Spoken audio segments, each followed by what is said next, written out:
So, Kate, who are we canceling today? We are going to cancel the Insurrection.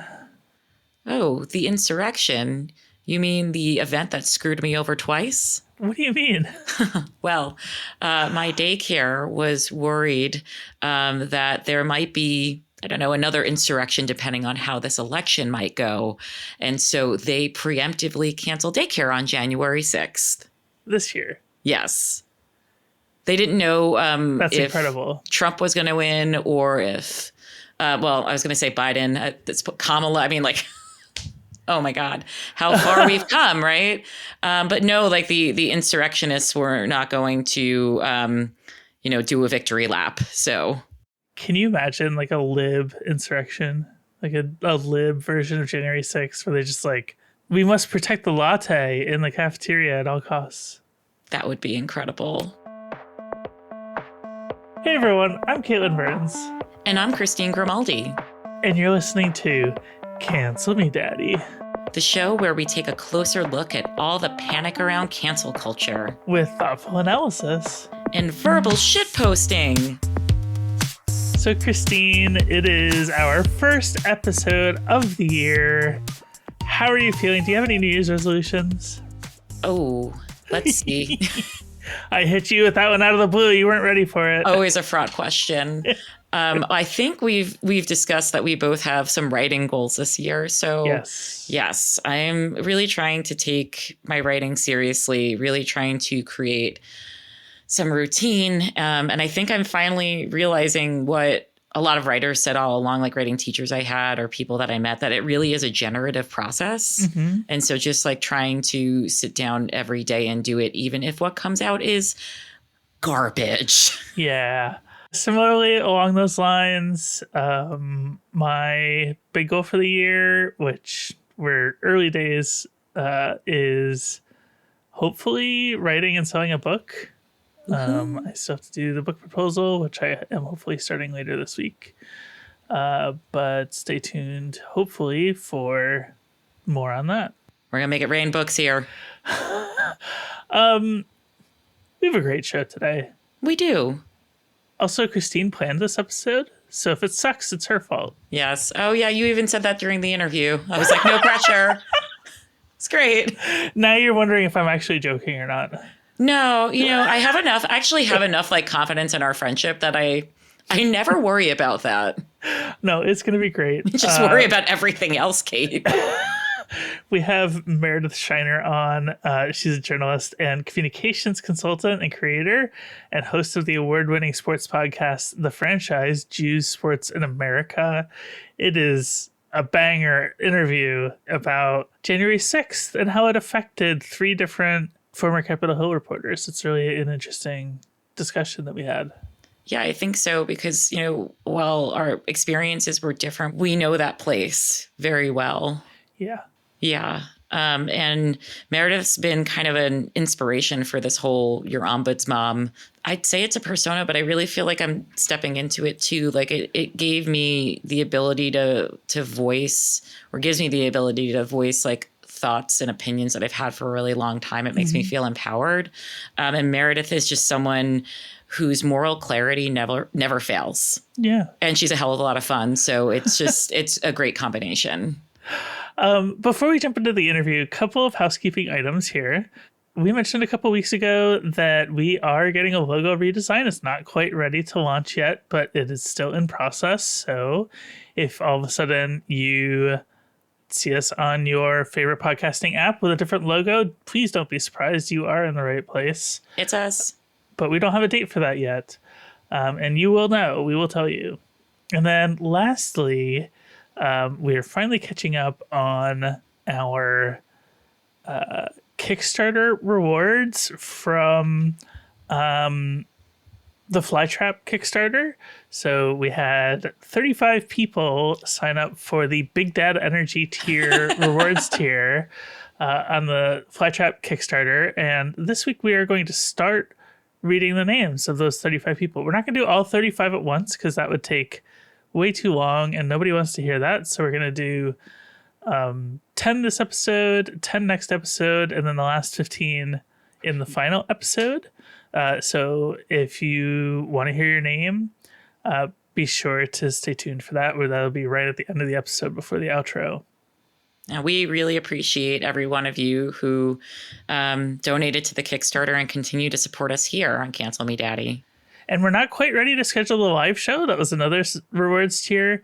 So if you sign up for that, that is still a work in progress. Hopefully this week we can start the planning process on that. We realize we're running behind. But again, appreciate everybody that supported the Flytrap on Kickstarter. It's been great. And having said that, let's get into the interview.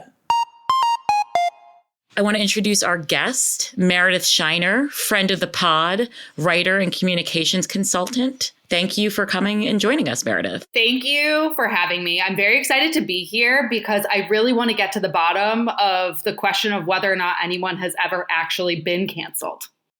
Oh, yes. Oh, yeah, God. my belief is that maybe no one has except for the chicks, but I feel like we can build up to that conversation. I'm just setting the intention that I would like to know if anyone whoever should have been canceled has been canceled. That's actually the thesis statement of this podcast. It is. We actually have, this is our 71st episode, and we have 70 other episodes that sort of get into this question. And I mean, I don't want to answer it for you right off the top, but it's like if Conan, when Conan O'Brien is looking for a friend, and you have to say at the beginning, if you're honored to be his friend or why. Yeah. I feel like that's the bit with the cancellation, right? It's just trying to find the person who should but isn't. I think what we've uncovered through this show is that the question of who is canceled and who isn't is not who the media says is canceled and who isn't. It's rarely who the media says is and isn't. Yeah. It's not some racist professor at Smith College who then starts their own Substack and makes a bajillion dollars. They were fired and started their own Substack and then disappeared. We also have an episode about that specific person. So we're recording this on January 6th. On January 6th. Yeah. And we are all former Capitol Hill reporters, right? Yeah. So I feel like we all have thoughts on this. I have so many thoughts on this, and I'm happy to share them with your listeners because I feel like my therapist has heard maybe too many of these thoughts. But it's a really hard day, and I think one of the things that makes it so hard is still feeling profoundly affected by the events and everything that has or has not come after January 6th, and also feeling like so many people don't feel that same way. It was really hard to wake up this morning and to see some of the prominent voices heralding today as a success because there wasn't a violent attack at the Capitol, instead of interrogating the last 4 years and how we got here and how it's possible that a person who tried to overthrow our government is now president again, and that a person, for example, like Mike Johnson, Speaker of the House, who voted to reject a free and fair election, gets to be 2 people away from the presidency. And so when I think about today, what I think about is a complete and utter lack of accountability, especially political accountability, for the people who tried to attack our democracy. And what I think about is that the people who had real power and influence in Washington, D.C., preferred to try to restore a sense of normalcy for them, as opposed to doing the hard work of trying to create political accountability for the people who stood between us and a democracy which wasn't necessarily healthy before January 6, 2021, but was certainly less vulnerable than the position we find ourselves in now. And everything from the inauguration that happened, 2 weeks after the initial attack, where the priority was to make sure Jennifer Lopez got to sing, as opposed to actually impeaching and convicting a president of the United States who tried to stage a coup of the government, to empowering 147 Republicans who also attacked our democracy and free and fair elections for the polite coup of voting against certifying electors. Everything that has happened today, so many things that have happened in the past 4 years, they serve as reminders to me that this system that we had built on good faith was not strong enough and the people who had power and influence were not strong enough. And they preferred to forget or erase the terror and the heartache of that day, or to whitewash it, than to really confront how we got here. And I feel like this country is in a worse position today than it was on that day, because of all of the failures and all of the cowardice that happened after, an incredibly dark day. And the last thing I'll say, because I know I've been on my sort of bully pulpit about this, is that, all of us worked on Capitol Hill, and that was our office. And it's such a weird office building to have, because you go in day in, day out, and that's where you do your work. But it transcends being a workplace, because it's also a symbol of the beliefs that you have, the government that you want, and what you think it can do. And so for me personally, I felt like this was this double attack. Like it was an office workplace terrorism that I watched unfold before my eyes, but it was also an attack on all of the beliefs and philosophies and just ideals that I held that brought me to that place in the first place. And so I still, to this day, don't really know what to do with that. And I feel like it's limited the imagination I have for what is possible for our country, and even for the way I can serve it. And I know that there are so many people who feel the same way. And when we pretend like it didn't happen, or when we let Donald Trump say it was an act of love, or when we let Margaret Brennan this Sunday on Face the Nation, like basically probe Nancy Pelosi and be like, well, are all of these white collar people or small business owners who were arrested really a threat to this country? Like all of those things are personal attacks, not just on democracy, but for the everyday people who make the Capitol work. And it is incredibly devastating to me, like personally and spiritually. I took it personally that day, and I know that you did too, and I'm sure Kate did as well. Like, if you spend so much time up there, I think I described it in an email to actually a mutual friend of ours, Meredith, as just being, you're watching this act of terrorism unfold, and you see a broken bench, and you know exactly where that broken bench is. You know where that shattered glass is. You know where the guy in like the full costume is. It's like being in this labyrinth day after day, year after year, and covering it and thinking that, oh, these people here that I'm covering, like maybe do want to make the country better. And they totally reneged on their responsibility.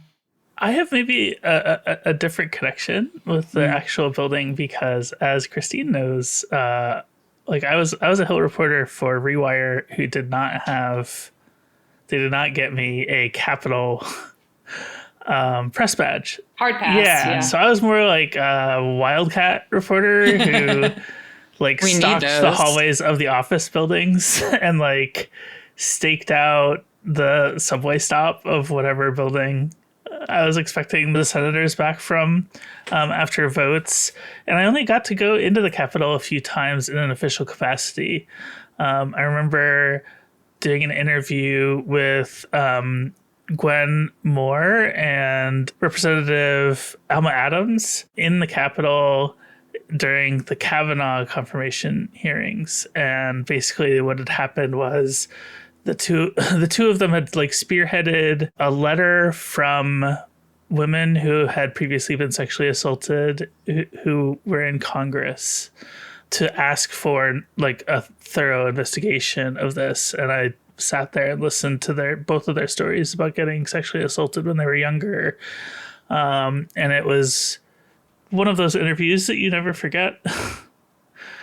Even though, you sit back and like, these are two of the 500 and 638 or whatever, 538 most powerful people in the country. And then another time was for a press conference around the same time that like Planned Parenthood got me into to cover. So I didn't get a chance to operate in the Capitol as much as you two did. But my connection to it was that was always a revered place for me. It was like the highest points in my career happened in that building, like as a journalist. When my kids visited me, like the Capitol was the first place that we went to take a tour of, right? And I remember we spent a whole week, my kids and I, touring all the DC places. And we get to the end of the week and we're on the flight home back to Boston with them. And I go to my older kid who was 11 maybe at the time. And I was like, what was your favorite place that we visited there? And she said the Capitol. I was like, wow, that's really cool. But like, what? Also really strange for an 11-year-old. Like, what made you like it? And she goes, well, the Capitol Rotunda was so beautifully painted. I've never seen anything like it. And it was really cool because we talked about how like it was influenced by like the Sistine Chapel, but they made it Americanized and all of this stuff. And she had never heard of the Sistine Chapel. So I was on my phone on the plane, like showing her comparisons. And I remember that day, you know, watching those horrible images because I was not working on the Hill at the time. I was in DC, but I was well into my freelance arc at that point. And I just remember seeing pictures of places that my kids and I saw on the tour. And it's just these like thugs just going around, like some guys carrying a podium, you know, they tore apart the Speaker of the House plaque for Nancy Pelosi and they were carrying off pieces of it. And I'm like, I don't understand how entitled you have to be to treat that place with such disrespect. Yeah, it's like a prison abolition now. And also, I want all of these fuckers charged. I want all of these fuckers charged and put in jail. I just can't believe that they are still charging people with this. They are still uncovering who is there. Yeah. It's nearly 1,600 people, and there are more of them. Yeah, I will join you in that rage channel in one moment, but I really wanted to hop back into the sadness channel that Katelyn was outlining. Yes. Oh God, not the Katelyn sadness channel. No. But that was my nickname in college. I think what I wanted to say about what makes the Capitol special and what makes Capitol tours special. What makes it different than like the White House tour, which is really lame in comparison, is that like the Capitol belongs to all of us. Like the White House belongs to the president in a lot of ways and like the family that takes it over. But the Capitol building is for all of us. And it's really struck me emotionally because like one of the things that I think about is the first time we will take our now 4-year-old son to the Capitol. We haven't yet. I want him to be a little bit older so he can really appreciate it. But like that's where his parents met.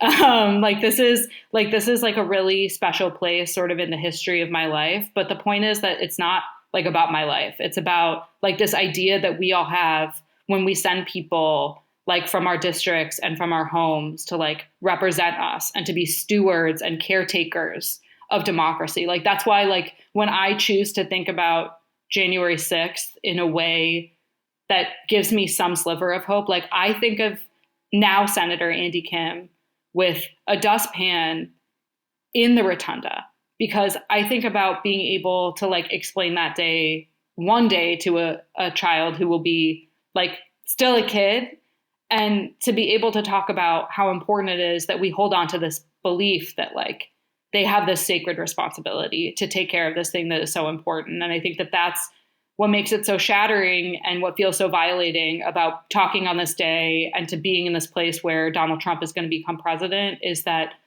like people failed in that responsibility to be caretakers of our democracy. And, you know, the three of us on this podcast, anyone who's listening, like we didn't have the power and the agency to stop it. Like only those people did. And like, you know, Mitch McConnell didn't care enough. Mm-hmm. Like he wanted to talk about it privately, but he didn't want to fucking vote. And all of that shit is just totally unforgivable to me in a way where I can tap into forgiveness for so many other things. Like this is the thing that I found unforgivable. So you, I think I know you find what the politicians did in terms of inaction. And I use politicians very specifically, not, you know, public servants, not our representatives or senators. They acted like politicians afterwards and did what was convenient for them. You are angry at them, and I am angry at them too, especially Democrats, for abdicating that responsibility. But most of it's a mixture of sadness and anger is at the media. It's at fellow journalists that we came up with, because Meredith and I were congressional reporters at the same time. We were young. It was like, 2008, 2009, 2010. We overlapped. Yeah, I was there 09 to 16. Yeah, you were there later than I was, and that's when I came back for round 2 in 2016 as a Rewire reporter, without the credential this time, which was a very different experience. Well, they gave you a credential. It just looked like a kindergartner made it. That's because I had to ask very nicely every time with my contacts in the press gallery, and that only went so far. That goodwill. That's a discussion for another podcast. I know. I'm sorry. No, it's all good. It's all good. It did look like a kindergartner made it, and it's not going to protect you, right? Like that's the thing. It's not going to protect you. Not that the hard pass did either, but a day pass that has an illegible or unknown signature on it is not going to protect you from a rioter in the Capitol, or for that matter, from a Republican congressman or Senator Josh Hawley. I'm thinking about when he flashed whatever fucking Nazi symbol he did. It's not going to protect you from any of these people. I mean, there's been violence against journalists from members of Congress before. I mean, remember Michael Grimm threatening to throw the reporter off the fucking balcony. Wasn't there a reporter that the candidate for governor in Montana Yes. actually physically accosted? Yeah, Ben. Yeah, but there's a lot of violence in that building, which I don't think I really also appreciated at that time. I don't know if it was ignorance or privilege or some combination thereof. I got to the Capitol at 22 as a congressional reporter, and I really thought that members of Congress were there to serve us. And I still believe it, but I also saw, kind of the everyday workings of it, how many staffers are really kind of running the show. And it really depends on who cares. If an office really cares, if a committee office really cares, or things like that. And I think that the access journalism in that building, that's where I find more of my sadness and anger directed at, because I think that the media has a real responsibility to show how that place works for all of its kind of ideals and all of its shortcomings, even before January 6th. And that is so often not shown. And then on January 6th, I was texting at least one or two people that I still knew who were reporters or staffers up there to ask what was happening, if they were okay. And I can't imagine cowering for my life that day as a journalist and then going back to covering this election as business as usual, laundering it, helping Trump win the presidency again. I went to J school with people who are now bureau chiefs or people I see on CNN, and it's different lives. And I'm not saying I want theirs, because I don't think that is really what I wanted in the end, but I have a real respect for the job, and I cannot abide by just this, we are going to just go back to covering this as if this is normal.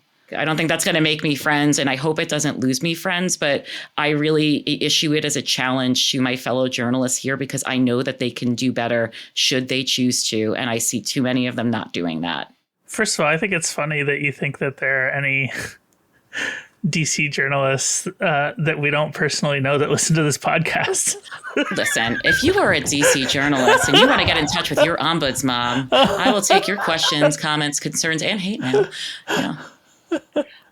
I think that there are two things that you said that I wanted to respond to. One, I think it's really important to continue to hold the ideal while also critiquing the system, because, when I write in my freelance capacity, a lot of it is media criticism. And I want to talk about the media criticism that I published specifically a few weeks after January 6, 2021, during the impeachment trial in the Senate. But before I get to that, I just want to talk about the fact that in these next 4 years, which I've thought about extensively, which I'm really overwhelmed by thinking about, if we let go of all of our ideals, if we make every piece of criticism that we launch at the system from a place of cynicism versus a place in believing in the core functions of these things, I don't know how we continue to do that work. And I don't whenever I talk about media criticism, whether it's through the written word or I appear on a prestigious podcast like yours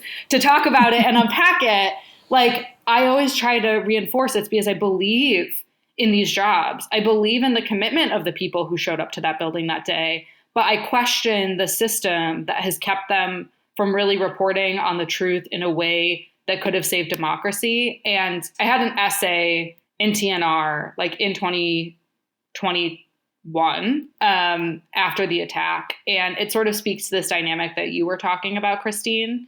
And at the time, I wrote, mainstream media editors of political coverage in Washington are at a crossroads, though they may not have fully realized their predicament. After years of investing in an approach to politics popularly characterized as the quote-unquote view from nowhere, in which quote-unquote objectivity is performed by reporters as a he said, she said dance without regard to either news value or truth, they have had their once comfortable performance base invaded by the rioters. To move forward from here without confronting the long deflating bubble of both sides journalism, which is profitable for the DC book party circuit, but ill-suited to maintaining both good government and a public trust in the media, is to ensure that a liberalism will continue to flourish. And this was a really hard piece to write. I think it's important, which is, should journalists doing live shots from roughly the same place where they thought they would die divorce themselves and their lived experience from coverage of the current group of congressional Republicans or future investigations of the Capitol riot, as if they were not witnesses to and survivors of this very traumatic case at hand? Should they pretend now that there are two sides to this story, that a retreat to a nowhere view is rational or defensible? Who is actually served by continuing this approach? Hint, it's the people who tried to overturn a free and fair election who now want to get off scot-free. And I hate like how prophetic those words were, but I think it's really important to just explore that there were these people who went through this traumatic thing and they were coached and forced into this system that invalidated their experience and like constrained their ability to actually tell us what was going on. And with very few exception, like they gave up on the story or for their own sort of survival had to move on. And like, it's a confluence of like fucking tragedies. Like the idea that media is condensing, like the Washington Post, I think is going to cease to exist. Like there aren't places to do this work. And all of these people who want to do it are facing all of these decisions every day. And I'm not saying it's easy, but what I'm saying is when you eliminate those spaces to do the good work of accountability journalism, and we're entering into this era that could be like legitimately fascist, I worry about these dynamics, and I worry about that moment having been the moment and letting it go so fucking Chris Coons could have dinner on Valentine's Day with his wife. Like, I can't. Did you ever figure out? Yeah, I was like, did you ever figure out why? I mean, no, because if I had still been on the Hill, I would have asked Chris Coons literally every day where he went to dinner. And I would have been wearing my 4-inch heels, so I would have been a foot taller than him. And I would have been like, Senator, can you tell me where you went to dinner? But can I tell you what I really think about that? I joke all the time. Like people, I have like 3 strong brands. One of them was like fucking up No Label. So anytime they do something ridiculous, people tag it into my feed. Even today, someone brought up like, hey, like, how did Chris Coons enjoy his Valentine's Day dinner at Meredith Shiner? So that's my second brand. And my third was when I first started on the Hill. That was when Jay Cutler was quarterback for the Bears. And I used to make a lot of jokes on Twitter and I like build connections through that. Those were like my 3 brands, was like, those were the 3 ghoulish things I was attacking at all times that I got defined by, right? Wait, was Jay Cutler the quarterback who used to rip cigarettes on the sideline?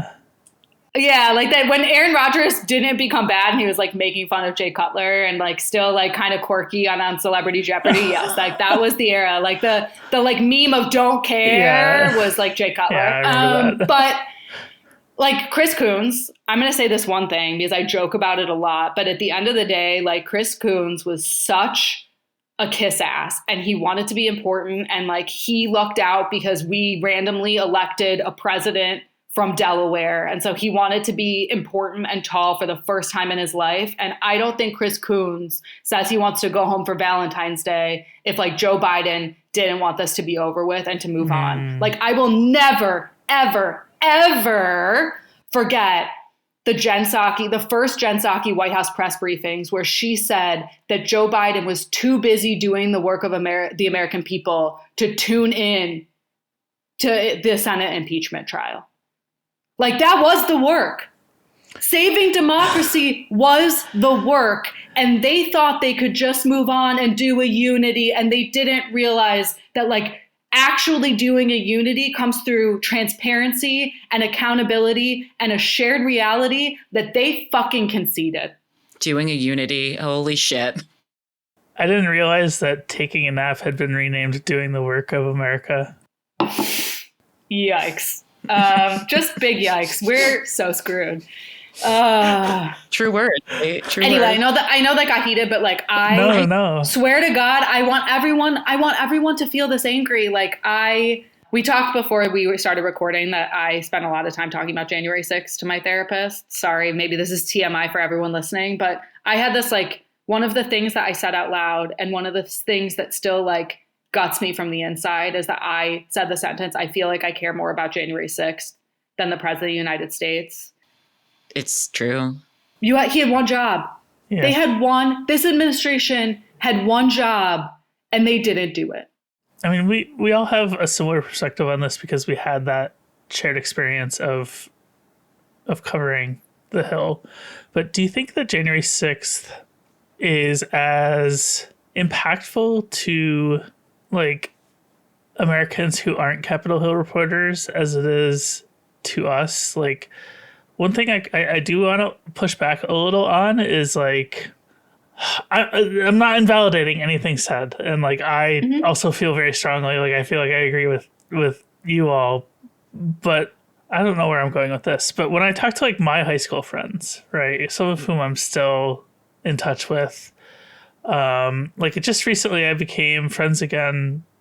I mean, we'd always been friends, but somebody in my town now I went to high school with, and we reconnected. We get coffee every month, and she just flat out doesn't follow the news, and I'm like, holy shit, I'm so jealous, right? So like us meeting up for coffee is her chance to like talk about the news that she's not consuming, and if anything really fucked up is happening, guaranteed I'm going to talk about it because that's just who I am. And I feel like there's a whole class of Americans who saw January 6th and they're like, I don't really care. I mean, look, I think that this is a really fair and important question. And I want to sort of attack it from a few different angles. And then I want Christine to share her thoughts. I think about COVID, right? Like, so I saw there was like a post that was really going viral on Blue Sky about just the millions of people who died of COVID. And we've just sort of like moved on and pretended like we didn't lose 7 figures worth of Americans alone. I think it's like 20 million people globally to this disease. And many of those deaths were public policy failures. When we think about gun violence in this country, like we have been so, I think, conditioned to receive some of this trauma and some of this violence because of the hellscape that our country has turned into. And so when you think about like the death toll, for example, on January 6th versus like the death toll on a 9/11, like you can't compare the numbers of lives touched by those two events. And yet, you know, I think part of the challenge, and this is the challenge that's going to continue to grow, is that we don't have sort of a national media anymore. We don't have like a news monoculture. Yeah. And to the extent that mainstream media had a job in framing what this was and how significant this was and how bad this was, like that stopped. Like that didn't really exist. And I think part of it is this failure and the business failure right now of media, and that we've let vulture capital take over because they don't see the inherent value of a public good. They only see profit margins. Yeah. Like that's a huge challenge that's coming into this.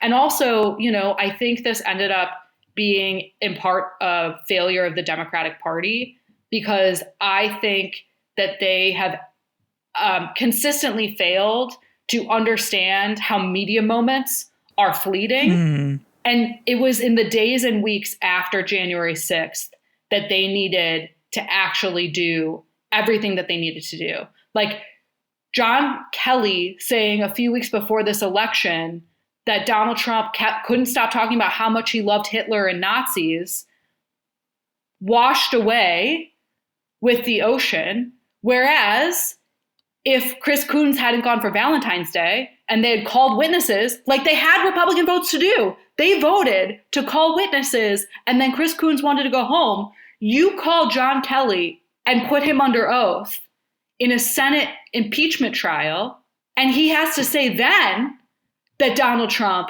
is obsessed with Hitler and can't stop talking about Nazis in front of a Senate full of people who literally thought they were going to die and were running out of the building. Like, that was the moment. They had the opportunity to do it, and they had the national media attention to imprint on people that this was a big deal. Like, I think the thing that was sort of crazy about this election is, like, there was so much pop culture coverage, for example, of Project 2025. Yeah. There are so many ways that these things that I thought maybe weren't reaching people were starting to reach people.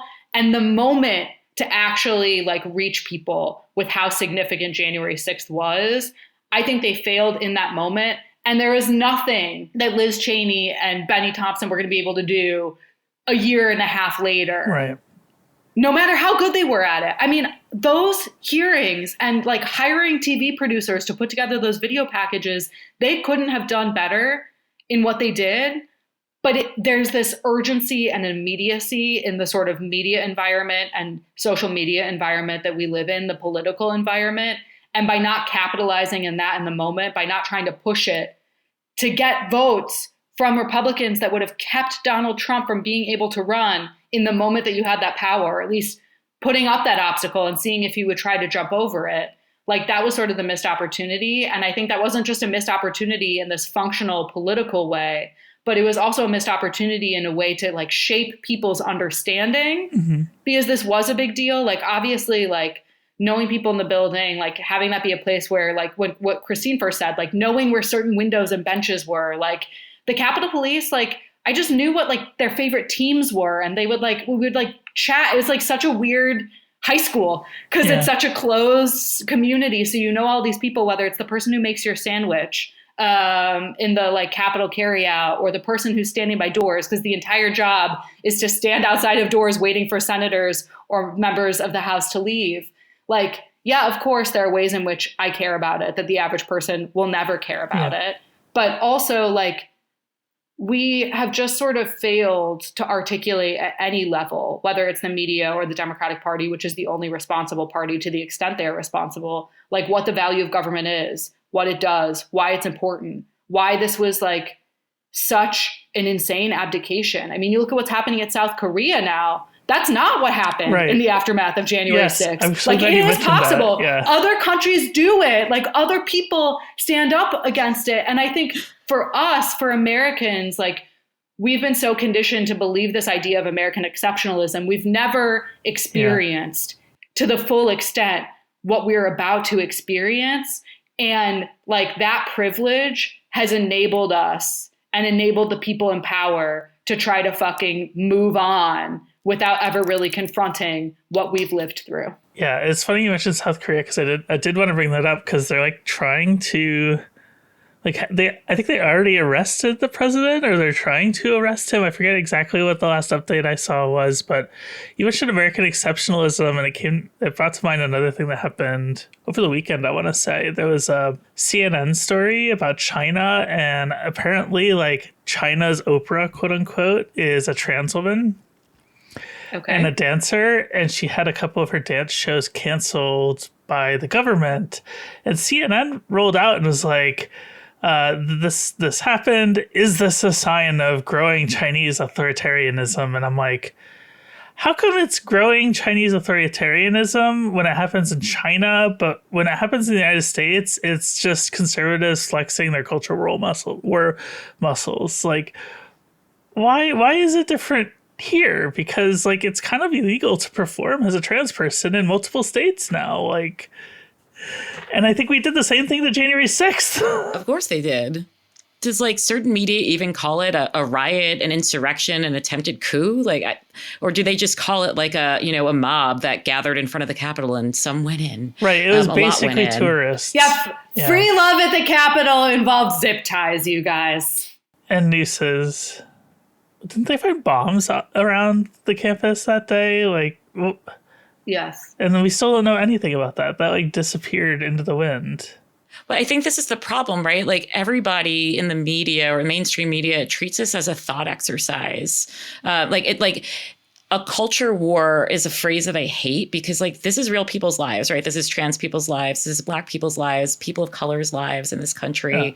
And when we Capitol don't Hill journalists' lives. Yeah, when we don't connect like what the policy is to how that impacts people's everyday lives as journalists, like we've failed in our function as journalists. And that's how people don't come to understand. I mean, like I do think like people have a responsibility, hopefully, to educate themselves. But if we're not giving them the tools, then what are they going to be educating themselves? They're going to think it's a culture war. They're not going to really think that, you know, it is like that the stakes are life and death. And to me, like, especially after, you know, my first stint as a congressional reporter was credentialed and definitely more of the access journalism type, coming back older, coming back in 2016 in the lead up to the presidential election and switching beats to become an abortion reporter, like I could see we played this game on Capitol Hill, or like members of Congress did, members of Congress who opposed abortion. It was like, okay, like we're gonna have a 20-week ban, then we're gonna have a 15-week ban, we're gonna have a 12-week ban, and they would position the 15-week ban against the 20-week ban, or the 20-week ban against the 15. Anyway, just to make different thresholds seem more acceptable. It's like total shifting the Overton window stuff, which Republicans are so successful at doing, right? And so we've gone since 2016, I've been covering abortion. We've gone from like 20-week bans being kind of like the party line to like these so-called like bullshit heartbeat bills, which like are not even real because, you know, science and all those things. Science and such. But that's the thing. Like maybe I shouldn't be this mad at the media, but it's not like the media, like if 1 in 4 people have had abortions in their lifetime, like it is not like anyone who is a congressional reporter has not had that experience. It is not like anyone who is a congressional reporter is not perhaps gay or trans and not out, or doesn't have family members who are gay and trans and may be out and may not be able to use a fucking bathroom if they take them on a tour. And I guess like, I just want to know at what point, if we really are just kind of trapped in this system and these individual journalists whose jobs I know are so hard are trapped in this system, how do we liberate ourselves from it? How do we do that, especially in a place where it's definition access journalism because of the credentialing process, right? How do we liberate ourselves from that? And how do we start to connect like the policy to the everyday impact of people's lives? I have a kid now, and I really don't want to be a nerd to gun control. I can tell you, like, it was always like a personal issue, and it's a hell of a lot more personal now. I mean, you're asking big questions about the future of media to which if any of us had an answer, like I would have loved to have been put in charge of the Washington Post, and I would have liberated the shit out of all those reporters. And when I ran like a mini social campaign, I will tell you, I did hear from some Washington Post reporters who were ready for the Meredith Shiner reign of just like 2 weeks where I would challenge Jeff Bezos to figure out how to get into the CMS.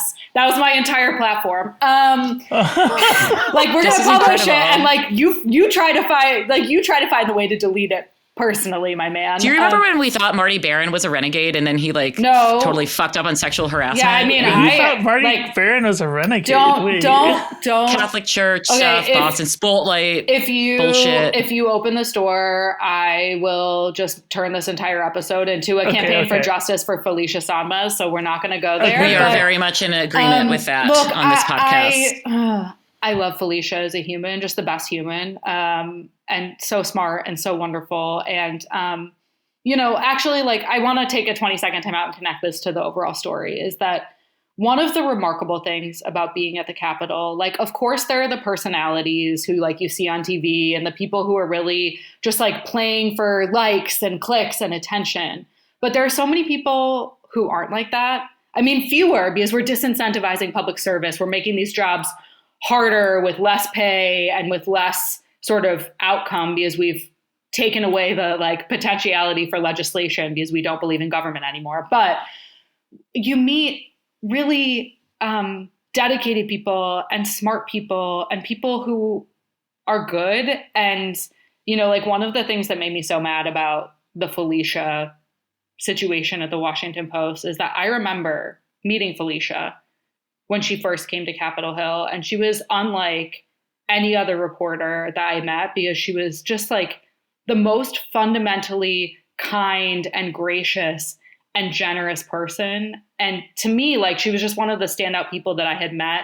And it really, really bothered me that there were people who didn't value her and who sort of tried to extinguish that light. Like, I take it really, like, I just took it personally because there just aren't that many people you meet like that, especially in the press corps. But, you know, I think about all of the staffers who weren't in press jobs, who were just, you know, in the grind in legislative jobs, who are fighting for like that one piece of legislation that in their little domain was going to make a difference. And I think because people have so much frustration with the government, because Republicans have pushed this narrative for such a long time that government is bad, everyone who works in government is like a fat cat elitist, that journalism is bad, reporters are bad, that in a lot of ways, the people who worked in that building like have for like many years in the lead up to January 6th been dehumanized.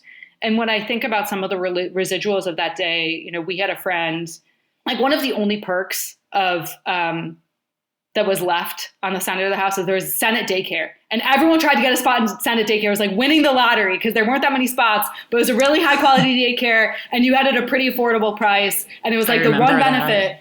And we had a friend who felt like she had won the lottery because she got her kid into Senate daycare.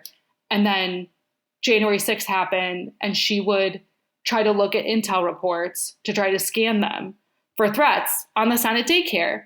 And like, these are just like people who are trying to do their jobs, who are living in that kind of genuine and justified fear. And I just don't feel like we got that across enough because we have allowed the worst actors in the world to like delegitimize and dehumanize these systems and these careers. And there are people who have like contorted themselves a million different ways to try to please people who will never be pleased, who will never believe in the things that we on this call believe or your listeners believe. And it just, I think the thing that's so hard is that there's no right answer. And this has gotten even more murky, having lived the past 4 years that we lived and looking down the barrel of the gun of a second Trump administration. And I wish I had an answer to your question, Christine. I just know that I'm asking like, big questions and you're providing concrete details, which is, it sounds better. It sounds more grounded. It sounds like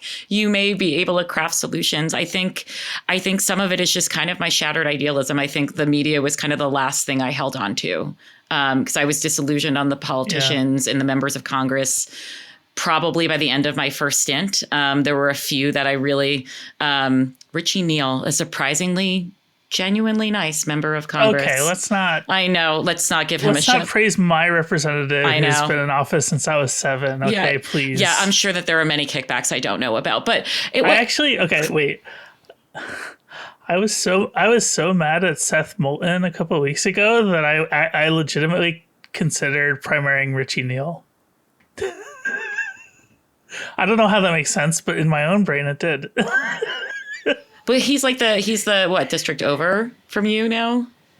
So Seth is Eastern Mass. I'm in Western Mass. Yeah. So Richie Neal is my representative. Well, yeah, primary so that you can get into Congress and like fight him.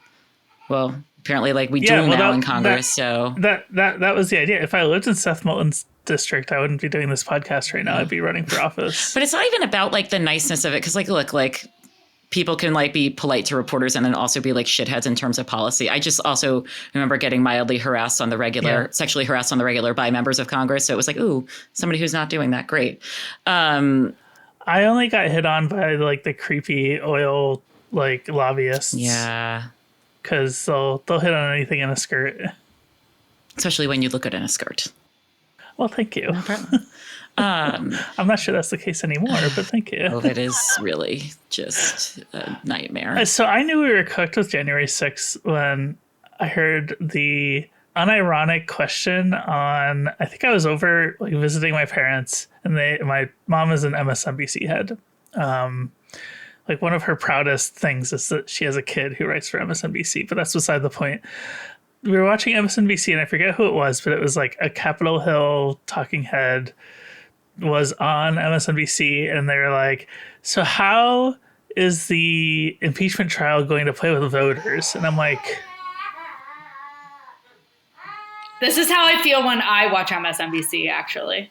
I'm like, this is... Does your toddler wail in the background when you watch MSNBC? I actually don't watch cable, so that's yeah, good. I don't either. But I was just like, we are actually done for now. Yeah, when the MSNBC talking heads are like, mediocre or like milk toast on How is this January going to 6th. play in Ohio? And I'm like, first of all, Ohio's been red for years. Please catch up. It's not 2004 anymore. Sherrod Brown losing that seat is, I mean, like, it's sad to me because then It's Connie not Schultz is like surprising, not though. like one step away from the Capitol. True. God. Can I tell you, in a world of never meet your heroes, that meeting Connie Schultz was the best? Really? It's so great. She's on our list for people we'd love to get on this podcast sometime. Two wrap-up questions. Is there anything that we haven't touched on that we want to, / is there any like loose ends we want to tie up about like politician obligations, media obligations, things like that? And then I wanted to ask, the final question was really just like, what do we cancel like about the do we cancel the insurrection itself? Do we cancel? I have an answer for that, so I can do that. But okay. I mean, I guess to your first question, wrap up. Yeah. Was there anything that you wanted me to cover that you felt like I didn't? Like, did I give you enough to work with? Oh no, you were fucking great. No, I do think it made me. It definitely shifted my perspective. I already knew that. The members of Congress and particularly like the entire Democratic Party is really responsible for the, fuckery that we are in right now. I mean, like Republicans being their fascist selves, but like Kate had a really good skeet this morning about how like she tweets about Democrats because they're the only people that would even listen, right? They're the only people that are like maybe listen to journalists, maybe listen to trans people, maybe listen to people of color. And they are completely. Well, I don't know about trans people. Like, let's not go too far. Yeah, well, lately, because like now it's like, how do we placate the incoming like anti-trans administration? Like, it's wild to see like just this like how they held the line, even if it wasn't great. Some of them actually did hold the line for a long time. And now it's like, oh, wait, never mind. Like, oh, like we're going to just like cave on like bathroom access on Capitol Hill, or like, oh, like we're just not going to talk about certain things anymore. We're going to say like, we're going to like try to other kids, or like say like we need to protect kids or like some shit like that. Like, what the fuck? Like, they are doing what is politically convenient in a way and to an extent that even with all of my cynicism, I guess at this point, like did not think was possible. I also, they're bad at politics. Like, this isn't particularly good politics, which is even like on the like basic level is like the most frustrating thing is that they are selling out populations. They are selling out their values, and it's not even good politics. But Kate talked about this on our election podcast about like they should just run on abortion. Like all they have to do is run on abortion, and they can take the trans question and make it an abortion answer. Like, it's such a slam dunk, but they look at these. Okay, so I don't want to digress. I want to answer your question about who should be Can I answer your question about who should be canceled? Relative to January 6th. But it did shift my perspective on it, reinvigorated my kind of anger at like the ruling, like literally like the ruling parties that we have. And also it did remind me that media does exist in a system of, billionaires and oligarchs, as we saw from like the Washington Post cartoonist who resigned, and that I think that there really are people still in the media who care, and that really maybe do get it and just are, for whatever reason, afraid of speaking out. And I don't think that absolves their responsibility, but I do hope that spurs them to whatever action, whether that's trying to push for internal change or leaving and starting their own thing that can hopefully like at least counter some of the worst that we've seen so far. I don't know if you think that those are those viable solutions or possible solutions? Look, I want to start with the answer of like who I think should be canceled with regard to January 6th, because I think this is a really important point, is that if I could cancel anyone with regard to January 6th, it would be the 147 Republicans, both in the House and the Senate, who voted to reject a free and fair election 4 years ago to the day of this recording.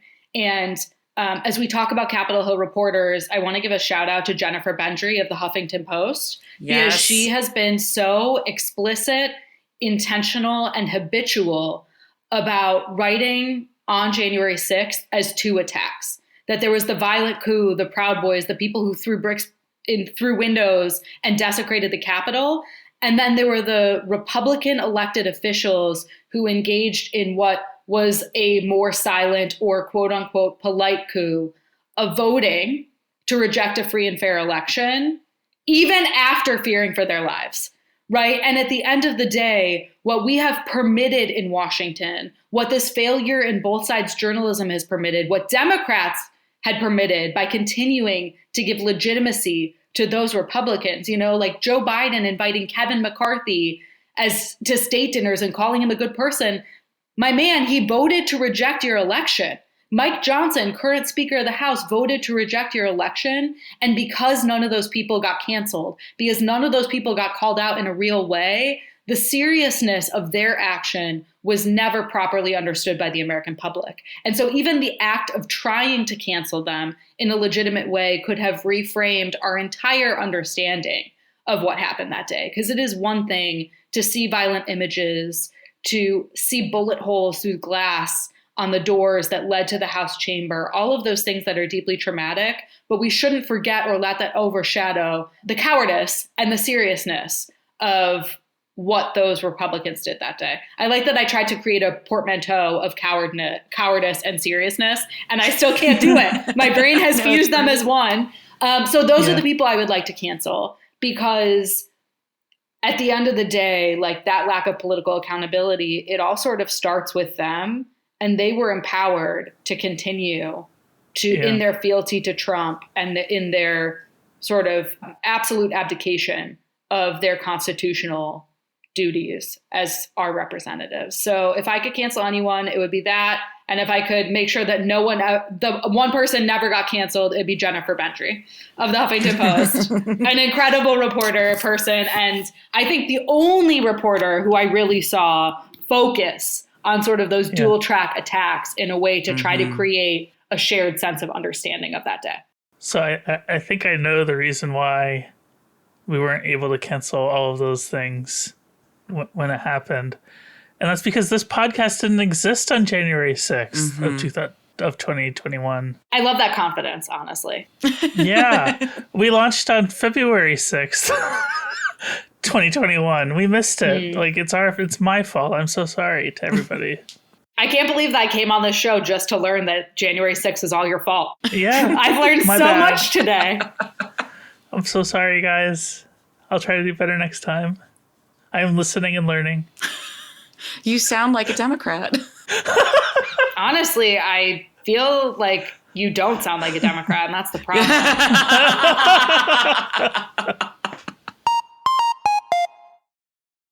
So, Christine, are you ready for some out-of-context cancellations? Oh, I'm ready.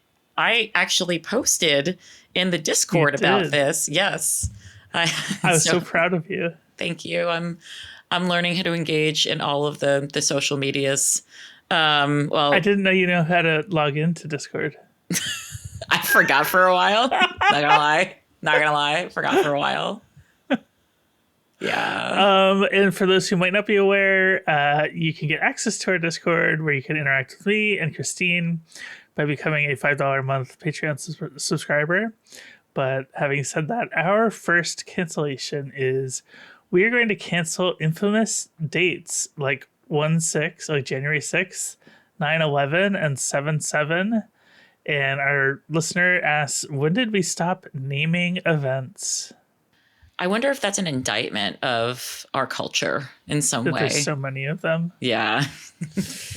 How do I count the ways? I think we stopped naming events actually on 9/11. Yeah. Yeah, that kind of makes sense, actually.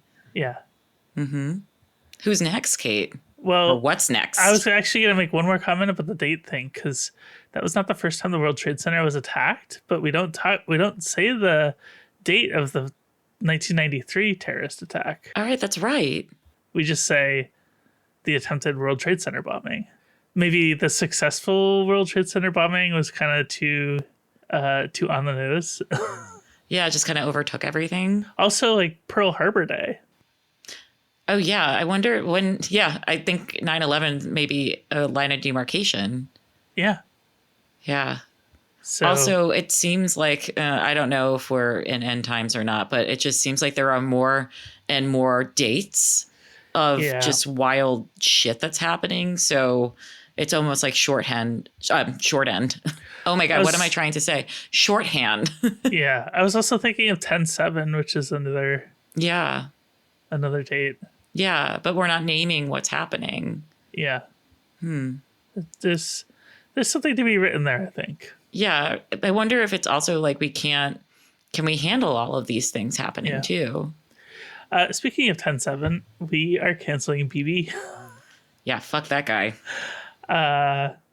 Yeah. As a rule, I don't comment a ton about the Israel-Palestine conflict. I obviously have a lot of sympathy for the Palestinian people, and I leave it at that. Yeah. I mean, he's committing atrocities, and there are Israeli hostages who are not coming home because he is too busy committing a fucking genocide. So he is not helping anyone. I guess is that too much context to give? It's a lot of context. Yeah. I realize I'm unemployable in journalism circles, but I'd like to keep what little employability I have left. Fair, Kate. Fair. We can guesstimate my employability at some point. It's right down there. We're gonna cancel taking advantage of people who don't know how to say no. Yeah. Which is really shitty. I don't like that. Yeah, I mean, like that's something that people learn on their own timelines and sometimes have to learn and relearn. In my case, learn and relearn. And this is not a subtweet of my friends who messaged me at 1 a.m. to play Overwatch. Well, that's kind of like a fun one. Like. Okay, this next one is maybe my favorite out of context cancellation. ever. Because it spawned a hilarious back and forth on the Discord. But we are canceling John Calvin and early Protestants more generally. Why not? Yes, because you should ask like two recovering Catholics or ask us to cancel them. Yeah, you know that meme of like this person pushing a very small domino that results in a big domino falling? Yes. Like when I saw that, I pictured like two former Catholic podcasters canceling John Calvin as like the small block and then a replay of the 30 Years' War as the big block. Oh my God, we sparked the next 30 Years' War. What date did that happen on? I don't know. It was in the 1600s at some point. Will we call it by its name or will we call it by a date? No, it's just the 30 Years' War. And I don't think it lasted 30 years. I think it lasted like 18 or something. Well, like when whoever put that in, John Calvin, I got John Calvin confused with Martin Luther for like a full like few minutes there. Yeah, it was my real no, that's bad. I don't know. It was like a real like G. Gordon Liddy and Scooter Libby moment. Oh, and no, you had to bring that back. Oh. I think Martin Luther, like confusing Martin Luther and John Calvin is probably worse. At least you didn't confuse John Calvin and Martin Luther King. No, that would be like the bar would be like, so I can't see the bar. It's in hell. Oh, God. I am moving on to this from this before I get in trouble. We're canceling food preference discourse. Yeah. As we say to toddlers, which one I have one, we don't yuck other people's yum. We also don't have to keep talking about it. There's one exception to this rule, in my opinion. Yes. And that is bullying my friend Katie Montgomery about her intense dislike of mayo. Oh, interesting. Yeah. So she started streaming on YouTube again, and I had to show up in the chat and promote Big Mayo. Big Mayo? Yeah. I don't think she knows it was me, but it was quite funny. During early COVID, I actually made homemade mayo. That's incredible. Was it good? It was good. It was good. Yeah. You need a neutral oil and... Did it taste like Hellman's? No, actually, and I will say this, Hellman's tastes better. Just like Heinz ketchup is the only ketchup. Well, yeah, because they load it up with like the good tasting stuff. Yes. You know, I've Gotta been use trolled some for liking chemicals to ketchup. trick your brain into thinking this tastes yummy. Oh, delicious, delicious chemicals. Next, we're canceling flat tires. Oh, I had one of these recently. Did the Did you? Discord read my mind? Yeah. Or not flat, but like I have a slow leak. Oh, not the slow leak. Those are the worst. Mm-hmm. And then lastly, we are canceling people saying you can't be misandrist in a patriarchal society. Like you can't be racist towards white people. I'm going to let you take this one away, Kate. Well, listen, as a misandrist, I got nothing. Fair. I feel very cis-conscious at this line. Do you? Yeah, because it's funny, like we talked a little bit about this before. I know about trans misogyny, but misandry is a new one for me. Trans misandry? Yeah. Yeah, I'm not touching that one. And I love all my trans people, and I don't want to accidentally create a discourse. a discourse on the Discord. Yeah. Yeah. And your ombudsman will be doing her reading and coming back to the show. And that's it for out of context cancellations. Mm-hmm. And so a couple more things to get to. You probably noticed recently that we started running ads. So far it's been good, and it makes us a little bit extra money, and we appreciate that. And I wanted to say, if you're interested in becoming a sponsor of Cancel Me Daddy, please reach out to our ad sales partner, Multitude. You can reach them at sponsors@multitude.productions. And last and very certainly not least, it's time for our shout outs of the Flytrap Big Dad Energy Kickstarter supporters. Yay! Do you want to get us started? Yes. Okay. Eli Dickinson. Next, we have Anne. Kedra Cheney. And John. Ooh, and actually, one of my local abortion clinics, Partners in Abortion Care, follow them on Instagram for as long as we'll all be on Instagram, at Partners in Abortion Care. And please click the link in their bio to donate. Next, we have Elle Gibbs. Rebecca Stone Gordon. Mirella Beta. Tom. I love that. Just Tom. Tom, yeah. And then last but not least, we have Ross Lincoln. If your name was not read and you were a Big Dad Energy Kickstarter supporter of the Flytrap, we will get to your names in the next couple of episodes, so stay tuned for that. Cancel Me Daddy is a Flytrap media production, and today's show was made by me, Katelyn Burns, my incredible co-host, Christine Grimaldi, and our amazing editor, Maria Paleologos. T. Peter Schmidt made our theme song, and Eden M.W. designed our graphics. Ads by Multitude Productions. Our show is made possible by the incredible cancelers supporting our work, especially the members of our Canceler Hall of Fame, with the great power to cancel all their enemies. Meg. We appreciate your support. Happy canceling.